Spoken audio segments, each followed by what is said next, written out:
এই তো মা কি রান্না করলে গো মা?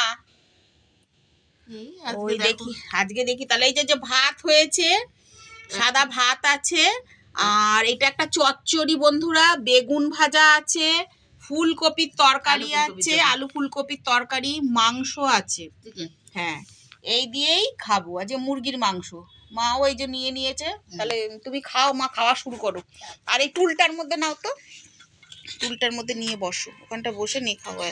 টুলটার মধ্যে নিয়ে তুমি বসে খাও, আগে খেয়ে না, দেখো পাটা সাবধান সাবধান। ওই টুলের মধ্যে নিয়ে বসে খাও, খাওয়া শুরু করো। ফুলকপিটা খেয়ে বলবে। আর সব আমি রান্না করেছি বন্ধুরা আজকে, মা আমাদের পরিবেশন করে দিল। রান্নাটা আমি করেছি, কেমন হয়েছে মা খেয়ে বলবে। তুমি চচ্চড়িটা তো সকালে খেয়েছো, ভালোই হয়েছে বললে। চচ্চড়ি তো বললে ভালোই হয়েছে, কপি তরকারি খাও, খেয়ে আমাকে বলবে। কপি তরকারিটা খেয়ে বলো মা কেমন হয়েছে। হ্যাঁ, ভালো হয়েছে ফুলকপি তরকারিটা, ভালো হয়েছে। আজকে বন্ধুরা সব রান্না আমি করেছি, কারণ এখন মায়ের শরীর খারাপের পর থেকে মা অনেকটাই মানে শরীরটা খারাপ, মা এখন আর অতটা পারে না, দাঁড়াতে পারে না মা। সব থেকে বড় কথা, মা কোমর নিয়ে দাঁড়াতে পারে না। ওই রান্না বান্না আমি করি বন্ধুরা।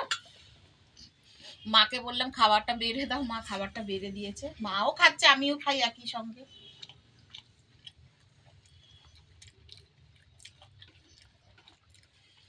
হয়তো ঠান্ডাটা চলে গেলে মা আবার পারবে, কারণ দাঁড়িয়ে দাঁড়িয়ে রান্না করতে একটু অসুবিধাই হয় মায়ের, কোমর নিয়ে দাঁড়াতে পারে না।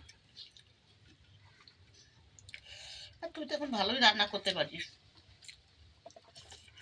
যাকে ডাল টালগুলো এখনো তোমার মতন করতে পারি না, ডালটা ঠিক আমার ভালো হয় না। টাটা বন্ধুরা, তোমরা খাও।